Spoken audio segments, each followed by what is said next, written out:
Bonjour à tous, bienvenue sur la chaîne YouTube de Turner Productions. C'est un vrai plaisir de vous retrouver pour une nouvelle vidéo. Aujourd'hui nous allons parler d'un sujet chaud de basket français.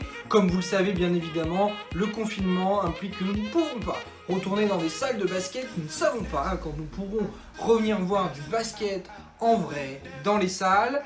Et une petite idée s'est mise à émerger dans le basket français, l'idée d'une bulle sanitaire, exactement comme cela a été fait en NBA durant l'été et même jusqu'au début du mois d'octobre. C'est donc le gros sujet que l'on va attaquer aujourd'hui. Avant ça, bien évidemment, je tiens à vous remercier pour votre présence sur les 2 dernières vidéos. Vous avez été chaud, vous avez même été très chaud pour partager. N'hésitez pas d'ailleurs à partager celle-ci, à vous abonner aux réseaux sociaux et à la chaîne YouTube de Turner Productions. Si vous êtes nouveau, je vous souhaite la bienvenue. Et bien écoutez, on va tout de suite rentrer dans le vif du sujet. Une bulle sanitaire comme en NBA, c'est la grosse question qu'on va se poser aujourd'hui. Let's go!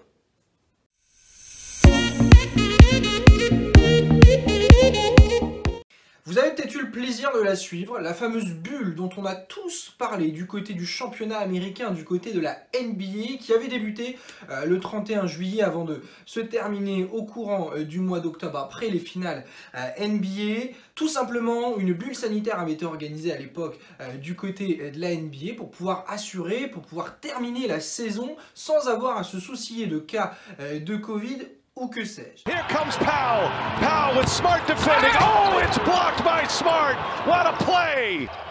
0.5 to go in game 3. OG with a look. Got it. OG Anunoby at the buzzer.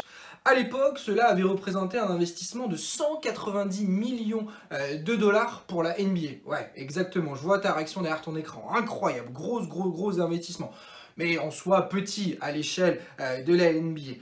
Une bulle qui avait tout simplement offert une rentabilité, rien que sur les droits télé, attention, de 1,5 milliard de dollars. Incroyable. Alors que les finales NBA ont été les finales NBA les moins vues à la télévision depuis des années. Donc c'est pour dire. Bref, à cette époque-là, donc, ils avaient convié 22 équipes et leur staff au sein d'un complexe incroyable, le ESPN Wide World of Complex, qui a donc permis d'accueillir l'entièreté des 22 équipes au sein même du complexe, du côté de Disneyland à Orlando, en Floride. Dans ce complexe-là, rien que pour le basket, 3 gymnases, des pistes d'athlée, un resto de 240 places et encore plein d'autres outils. Donc bref, c'était vraiment quelque chose de totalement dédié à la NBA. Et donc voilà, et puis pour revenir autour de ça, derrière, maintenant, en JP Elite, on souhaiterait faire à peu près la même chose. En tout cas à peu près parce qu'en France on n'a pas ce genre de complexe pour pouvoir organiser ce genre de bulle sanitaire. À l'époque même, les joueurs de NBA étaient testés tous les jours. Un seul joueur avait été obligé de sortir de la bulle pour aller à un enterrement, il avait fait une petite écartade, c'était Lou Williams qui était allé derrière dans un strip club, ça avait fait un gros débat, et bien bing, il s'était tapé 10 jours de quarantaine alors même qu'il n'avait pas été testé positif. Bref, c'était une réelle bulle sanitaire. Donc on va essayer de faire une petite fiction d'un côté, mais d'essayer de remettre ça à l'échelle de la JP Elite en se posant une première question: comment cela se ferait en France et quel fonctionnement une bulle sanitaire pourrait avoir pour la JP Elite? Let's go!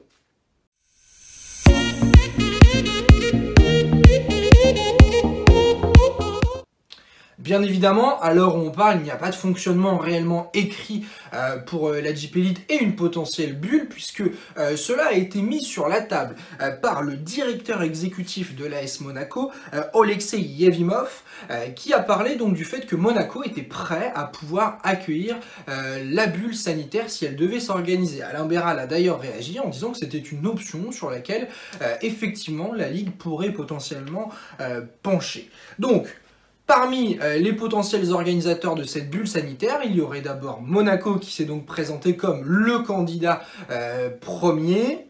Tony Parker, dans une interview ce week-end au journal L'Équipe, a déclaré que Lyon potentiellement pourrait également accueillir cette bulle sanitaire. Et enfin, Paris, avec ses infrastructures, pourrait être le candidat idéal. Et même pourquoi pas, allons encore plus loin, à organiser ça au sein de Disneyland du côté de Paris, pour faire le parallèle avec ce qui s'est passé aux États-Unis. Tony Parker a d'ailleurs dit qu'il faudrait y réfléchir, mais surtout qu'il faudrait essayer de pencher déjà sur se dire quel coût cela pourrait avoir et quelle potentielle rentabilité pour rembourser ce que ça coûterait, cela pourrait donc donner.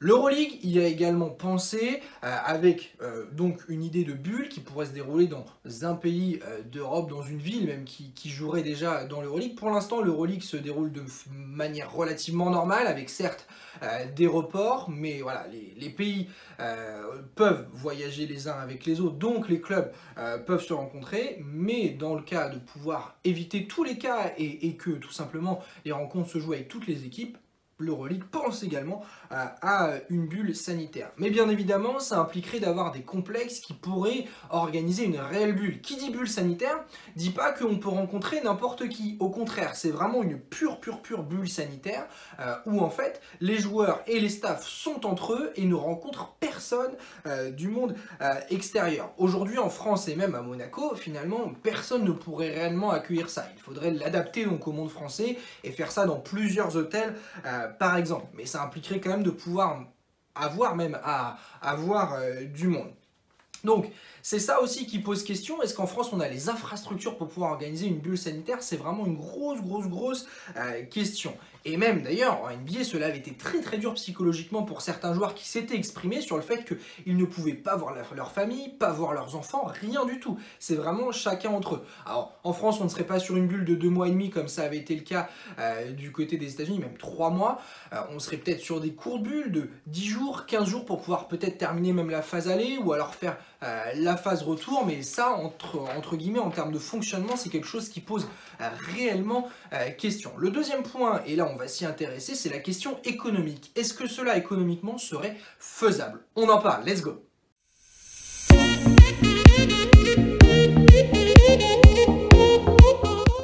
La première question qu'il faut se poser, c'est qui aurait en charge tous les coûts, notamment de nuitée avec les hôtels, les coûts avec les repas, etc., etc. Bref, tout ce que cette bulle pourrait impliquer. La Ligue nationale de basket, les clubs, la ville ou alors le club qui l'organise à moitié, par exemple avec la LNB. Bref, c'est une question sur laquelle il faudra, pour étudier cette idée de bulle sanitaire, qu'il faudra donc se poser. Derrière, quelle rentrée d'argent potentielle on pourrait avoir pour rembourser ce que représenterait le coût de cette bulle sanitaire? Où aujourd'hui, on n'en a vraiment, réellement aucune idée. Pour la NBA, ça a coûté 190 millions de dollars. Voilà. Pour la France, cela coûterait quelques millions de dollars, quelques millions d'euros, pardon, c'est sûr, c'est même obligatoire. En sachant qu'en France, on n'a plus maintenant de droits TV pour rembourser ce que cela pourrait coûter, à l'inverse des États-Unis avec leur rentabilité à 1,5 milliard de dollars de droits télé nationaux et régionaux. En France, on est à 0. La bulle avec la chaîne L'équipe et Sport en France qui diffuse les rencontres à la télé et la chaîne OTT de la Ligue nationale de basket. Déjà, on parle économiquement des clubs qui ne veulent pas du huis clos. Donc là, on partirait sur un huis clos total, puisque bien évidemment, dans la bulle, il n'y aurait aucun supporter présent.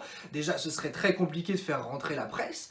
Donc, on est vraiment sur du no man's land, que des basketteurs, que des staffs qui sont là pour jouer au basket. Par contre, l'avantage, c'est que cela, effectivement, pourrait passer à la télé à raison de 1, voire même 2, peut-être 3 matchs par jour. Cela pourrait être une possibilité, comme c'est le cas lorsqu'il y a la Leaders Cup, où il y a au moins 2 matchs, voire 3, qui passent par jour sur les quarts, demi et derrière sur la finale. Donc ça pourrait être une possibilité. Mais vraiment, c'est cette question-là qui se pose. Comment on pourrait faire rentrer de l'argent grâce à cette bulle? Il y a la solution du naming, comme donc la NBA l'a fait avec ESPN, où donc cela pourrait être une solution. L'idée d'avoir un gros, même énorme sponsor qui en fait aurait le nom de la bulle. Par exemple la Amazon Bulle JPI. Bref, c'est une pure supposition au niveau du nom, mais en gros ce serait quelque chose qui ressemblerait à ça. Et donc en fait, un sponsor, un partenaire qui mettrait vraiment son nom, qui donnerait beaucoup d'argent pour qu'il soit totalement affilié à la bulle. Car effectivement, la bulle pourrait être vraiment quelque chose de médiatiquement très positif pour le basket français. Aujourd'hui, on a un peu la place du con pour sortir les gros guillemets, puisque on est un des seuls sports professionnels qui s'est quasiment totalement arrêté. Bon, effectivement, il y a 2 matchs de JP League qui vont jouer par semaine durant ce confinement, mais c'est très peu. À l'inverse, par exemple, même du hand qui a choisi de continuer continuer son championnat français. Donc c'est vraiment une grosse question qui se pose par rapport à ça. Mais la visibilité pourrait être énorme, le basket français pourrait être innovateur en lançant cette bulle. Économiquement, cela pourrait peut-être leur rapporter de l'argent. Mais vraiment pour l'instant, la grosse question, si on s'attaque au point de vue économique, c'est de se dire combien cela pourrait coûter. Les dépenses resteraient quand même énormes, il faudrait avoir des salles à disposition, cela coûte de l'argent, il n'en faudrait pas qu'une. Puisqu'il faut aussi que les clubs puissent s'entraîner pendant qu'ils ne jouent pas, au moins préparer les choses. Donc il faudrait au moins 2 voire 3 salles pour pouvoir jouer et s'entraîner. L'idée, ça serait même d'avoir 2 salles pour pouvoir jouer, mais ça veut dire 2 salles qui ont les prédispositions pour pouvoir être diffusées à la télé, la luminosité, la place pour mettre des caméras, etc. etc. Donc c'est quelque chose de quand même très difficile à mettre en place. Donc, il faudrait être capable de le rentabiliser. À l'heure où on parle, et beaucoup le disent sur les réseaux sociaux, ce serait impossible de pouvoir rentabiliser ça. Ceux qui sont pour se disent plutôt, dans tous les cas, il y aura des pertes. Si on veut finir la saison, il faut jouer à huis clos, ça coûtera de l'argent. Donc, quitte à ce que ça coûte de l'argent, autant se dire, on fait une bulle, et comme ça, on va faire un gros coup médiatique, ça va nous rapporter de l'argent, et peut-être qu'on minimisera un petit peu les pertes, avec potentiellement des aides de l'État. Roxana Maracineanu s'est exprimée ce samedi en disant qu'ils espèrent pouvoir réduire les charges patronales pour les clubs et que, entre guillemets, les dépenses des clubs soient de moins en moins élevées pour pouvoir terminer la saison et économiquement être le moins à perte possible. Voilà tout ce qu'on pouvait dire économiquement autour de ça. On va se faire une petite 3e partie, on va quand même réfléchir vraiment aux avantages de cette bulle sanitaire, la bubble. Let's go!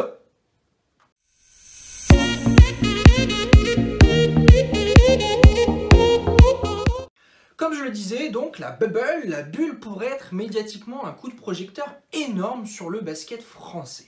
Pourquoi? Parce qu'aujourd'hui, le basket français est déjà très peu exposé, même si on tend à dire, même si on n'a pas de chiffre officiel, que ça se passe plutôt bien sur la chaîne L'équipe et qu'il y a du monde qui regarde les rencontres. Oui, mais on ne parle quand même pas du basket français dans les médias, loin de là. Même si par la voix de Tony Parker, le basket français a eu un gros article ce samedi dans le journal L'équipe. C'est déjà bien, hein, faut le dire, mais c'est pas assez, loin de là. Par contre, faire une bulle serait quelque chose de très innovant, puisqu'en NBA, quand ils l'ont fait, ça a été quelque chose de vraiment innovant dans le sport, et tout le monde s'est dit « Waouh, ils tentent ça, c'est plutôt sympa ».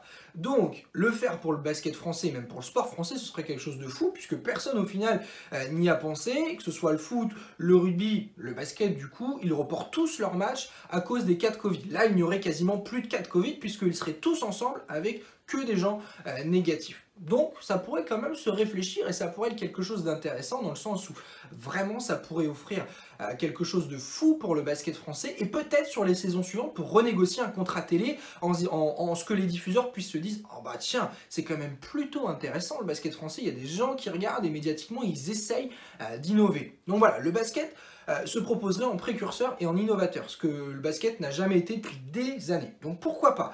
Clairement, c'est la première question qu'il faut se poser en disant ok, c'est un avantage. Deuxième avantage, il est clairement sportif. Ça voudrait dire que les clubs pourraient jouer sans avoir de problème, on ne prendrait pas de retard sur le calendrier et au final, sportivement, ça avancerait. Surtout sportivement, ça aurait son sens, puisqu'il n'y aurait plus de cas et tout le monde pourrait jouer au basket. Donc c'est quand même plutôt intéressant. Et donc derrière, les clubs jouent avec sportivement un vrai avantage et on pourrait dire tiens, la saison a finalement eu quand même son sens. Même si bien évidemment il n'y a pas les rencontres à domicile et à l'extérieur où les équipes sont poussées par leurs supporters, quand même on peut se dire qu'on peut jouer peut-être, je sais pas, tous les 2-3 jours avec des entraînements tous les jours sérieux comme ils le font là chez eux, mais sans cas.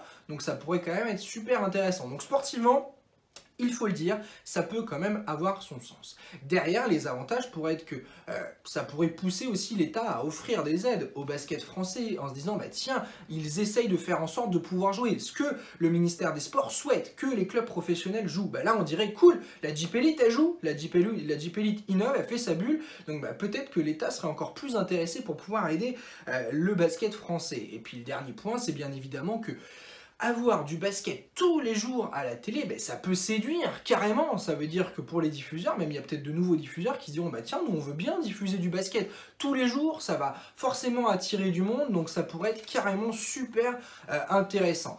Voilà, maintenant, vous avez bien compris qu'au vu du regard de la vidéo, il y a quand même plus pour l'instant de désavantages que d'avantages au fait de faire une bulle. On essaye bien évidemment de lui trouver des points positifs à cette bubble, mais il y a encore des choses à travailler si on veut que ce soit vraiment rentable. Et c'est la grosse question qu'il faut se poser si on veut se faire, entre guillemets, le bilan de cette émission et de cette question autour de la bulle sanitaire.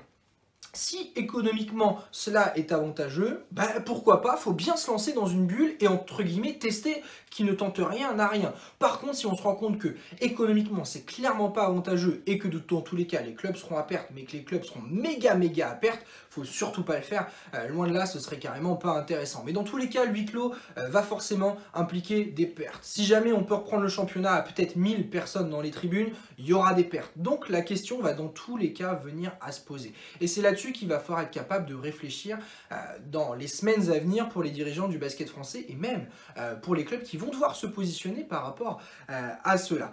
Pour l'instant, il faut se le dire, le basket français à la place du championnat qui n'est pas du tout représenté à la fois durant ce confinement et même depuis le début de la saison, mais voilà, c'est aussi quelque chose qu'on traîne sur les années, puisque clairement, je trouve que l'idée de la LNB de vouloir proposer du basket en clair est très intéressante. Il va falloir voir les résultats sur la durée, mais pour l'instant, à l'heure où on parle, le basket français dans le sport professionnel, on n'en parle pas. Et l'idée de cette bulle pourrait être quelque chose d'assez innovateur et pourrait, pourquoi pas, permettre de ramener du monde. Voilà si on peut voir le point positif de cette bulle. Par contre, économiquement, il faut vraiment poser la question au club et surtout, il faut poser les pour et les contre. Quelles vont être les dépenses à donner pour cette bulle? Quelles vont être les rentrées d'argent? Pour l'instant, si on réfléchit à une bulle, les rentrées d'argent, c'est zéro. Il n'y a pas de droit télé. Ouais, peut-être un sponsor qui présenterait son naming et quelques sponsors dans la salle, à la télé, avec peut-être aussi des pubs, car c'est clairement ça qui manque. On parle d'un contenu totalement gratuit, mais même sur la chaîne OTT de la Ligue nationale de basket, malheureusement, il n'y a pas de pub, que ce soit sur les temps morts, entre les cartons ou encore à la mi-temps. Malheureusement, il n'y en a pas et donc ça rapporte pas non plus d'argent. Donc pour l'instant, la diffusion télé rapporte vraiment zéro au basket français. Donc c'est aussi une question qu'il faudrait se poser. Voilà tout ce qu'on pouvait dire autour de cette bulle. N'hésitez pas bien évidemment à donner votre avis autour de cette bulle dans les commentaires, que ce soit si vous êtes pour, si vous êtes contre, quels sont vraiment vos gros questionnements autour de ça. Et puis on pourra peut-être en débattre ensemble sur les réseaux sociaux qui sont en dessous dans la description, voire même dans les commentaires juste en bas. Et puis derrière, voir ce qu'on pourrait faire et peut-être que derrière ça fera bouger aussi le basket français et peut-être que le basket pourra enfin innover, en tout cas c'est ce qu'on recherche. Vraiment j'espère que cette vidéo vous a plu, je vous remercie à tous bien évidemment d'avoir suivi cette vidéo. On va se retrouver très vite pour un nouvel épisode d'une vidéo sur le basket français, JP Elite, Pro B, on parle de tout ça tous ensemble. Merci à tous d'avoir suivi cette vidéo et on se dit à très vite, salut!